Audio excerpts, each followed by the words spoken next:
ഓം നമോ ഭഗവതേ വാസുദേവായ. മാർച്ച് 3 ചന്ദ്രഗ്രഹണം. ഗ്രഹണത്തിന് 1 മണിക്കൂർ മുമ്പ് ഭക്ഷണം കഴിക്കുക. ഗ്രഹണം കഴിയുമ്പോൾ കുളിച്ചതിന് ശേഷം ബാക്കി കാര്യങ്ങൾ ചെയ്യുക. ഗ്രഹണ സമയത്ത് ഭക്ഷണം കഴിക്കാൻ പാടില്ല. സൂര്യനും ഭൂമിയും ചന്ദ്രനും നേർരേഖയിൽ വരുന്നതാണ് ചന്ദ്രഗ്രഹണം. സൂര്യൻ്റെയും ചന്ദ്രൻ്റെയും ഇടയിൽ ഭൂമി വരുന്ന ഈ സമയം ഭൂമിയുടെ നിഴൽ ചന്ദ്രൻ്റെ മേൽ പതിക്കുന്ന പ്രതിഭാസമാണ് ചന്ദ്രഗ്രഹണം. ഇത് മാർച്ച് 3 വൈകുന്നേരം 3:18 മുതൽ 6:17 വരെയാണ്. ഈ സമയം സൂര്യൻ ഉദിക്കുന്നതാണ്, അതുകൊണ്ട് കുഴപ്പമില്ല. ചന്ദ്രൻ ഉദിക്കുന്നത് മുതൽ ഗ്രഹണമാണ്. അമ്പലങ്ങൾ ഗ്രഹണം കഴിഞ്ഞതിന് ശേഷമാണ് തുറക്കുക. എന്നിട്ട് കുളിച്ച് ശുദ്ധിയായി എല്ലാ കാര്യങ്ങളും തുടങ്ങും. ഭക്ഷണം കഴിക്കാനും പാചകം ചെയ്യാനും ഈ സമയത്ത് പാടില്ല എന്നാണ് ഒരു വിശ്വാസം. ഗ്രഹണം കഴിഞ്ഞതിന് ശേഷം മാത്രം കഴിക്കുക. ഈ സമയത്ത് വിഷാംശം ഉണ്ടാകും എന്നാണ് നമ്മുടെ പൂർവികന്മാർ പറയാറുള്ളത്. കൂടാതെ ശുഭകാര്യങ്ങളൊന്നും ഈ സമയത്ത് ചെയ്യാറില്ല. പണ്ട് കാലത്ത് ഗർഭിണികൾ ഈ സമയത്ത് പുറത്തിറങ്ങാറില്ല. പൂജാമുറികൾ അടച്ചിടുക.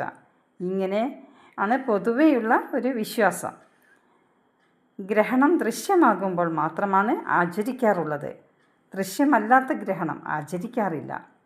ഇതിനെക്കുറിച്ചൊരു കഥയുണ്ട്. പണ്ട് അമൃതമഥന സമയത്ത് അസുരന്മാരും ദേവന്മാരും 2 ഭാഗത്തായി ഇരിക്കുന്നു. മോഹിനി ദേവന്മാർക്ക് അമൃത് വിളമ്പുന്നു. ഇതിനിടയിൽ ഒരു അസുരൻ കയറിക്കൂടി അമൃത് കഴിക്കാൻ തുടങ്ങി. ഇത് സൂര്യനും ചന്ദ്രനും കണ്ടു. അവർ മോഹിനിയോട് വിവരം പറഞ്ഞു. ഇത് കേട്ട മോഹിനി വിളമ്പിക്കൊണ്ടിരുന്ന തവി കൊണ്ട് അസുരനെ അടിച്ചു. തവി സുദർശന ചക്രമായിരുന്നു എന്നാണ് കഥ. ഇതോടെ അസുരൻ്റെ തലയും ഉടലും വേറിട്ട് പോയി. തല രാഹുവായും ഉടൽ കേതുവായും മാറി എന്നാണ് വിശ്വാസം. ഈ രാഹു ഇടയ്ക്ക് പോയി സൂര്യനെയും ചന്ദ്രനെയും വിഴുങ്ങുക പതിവായി. തല മാത്രമല്ലേയുള്ളൂ, അതുകൊണ്ട് വിഴുങ്ങിയാലും പെട്ടെന്ന് പുറത്തു വരും. ഒന്ന് ബുദ്ധിമുട്ടിക്കുക, അത്ര തന്നെ. കാരണം സൂര്യനും ചന്ദ്രനുമാണല്ലോ ഇത് മോഹിനിയോട് പറഞ്ഞു കൊടുത്തത്. അതുകൊണ്ടാണ് മോഹിനി അസുരനെ അടിച്ചത്. അതറിയുന്ന രാഹു പോയി ഇടയ്ക്ക് ചന്ദ്രനെയും സൂര്യനെയും വിഴുങ്ങും. ഈ വർഷത്തെ ആദ്യത്തെ ചന്ദ്രഗ്രഹണമാണ് മാർച്ച് 3. അത് 3:18 മുതൽ തുടങ്ങി 6:17 വരെയാണ് ചന്ദ്രഗ്രഹണം. അതുകൊണ്ട് എല്ലാവരും ശ്രദ്ധിക്കുക.